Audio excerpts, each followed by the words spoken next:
the birth process, right? Because that Mm, entire process is hinged upon your emotions, which govern your hormones, right?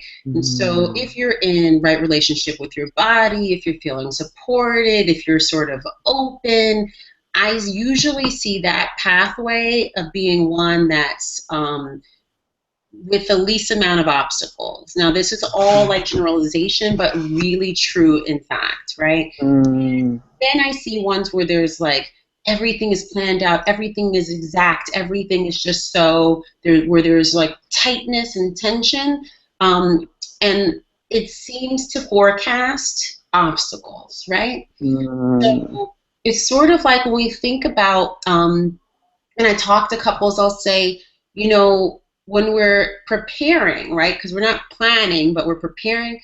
When we get ready, think about like a road trip, right? So we're all going to go on a road trip, right? mm, So you could say, okay, so the gas is here and the car has this many miles and we're putting the bags in and this is the food we're packing and this is where we're staying and here's our itinerary, here's our map, right? And then, you're driving, you didn't mind the time of the year, so maybe there's a cold front coming through and you got to take a mm. different road and then you get a flat tire and then you have to stay in a motel and then you find a really cute hitchhiker and so you bring them and then it's like there's a lot of things happen. You're still on your way to California, but it's Mm, going the way your itinerary was planned, right?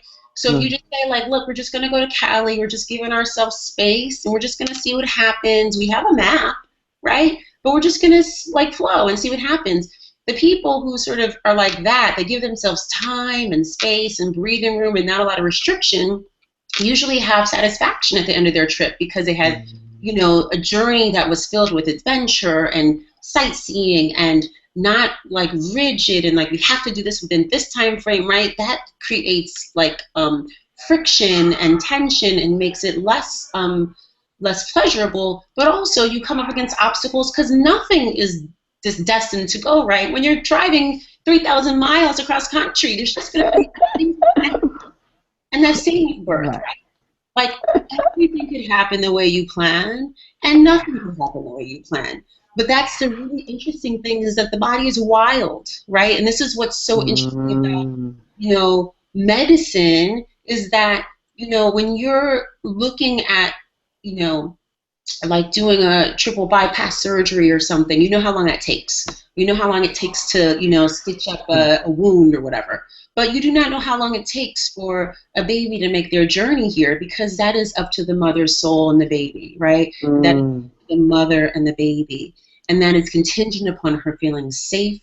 It is mm, contingent upon her feeling empowered and mm, feeling unobserved, right? mm. She can be in a place where she is allowed, like basically in darkness, if you think about it. Yeah. How we're made is in the dark, right? Usually, most of us were conceived at night, right? Not in like bright lights and you know what I mean? Like at night with like candlelight and Marvin Gaye or whatever people are listening to these days, right? That's Right, right. right? In passion and in Mm, love and just that, but with the lights low, right? And the baby grows in the dark, right? All things grow in the dark. mm, Plants grow in the dark, and they grow in darkness of soil, right? Which is mm. black and dark and damp, right? Which is feminine, right? And the Yeah. moonlight, right? So plants grow at Mm, night. They don't grow in the day. They grow at night. They do all their work mm. at night. We see the efforts of the feminine by light, right? So when it's 40 weeks, whatever, and that baby is just ready, then the baby sends a signal to the mommy, I'm ready to be born.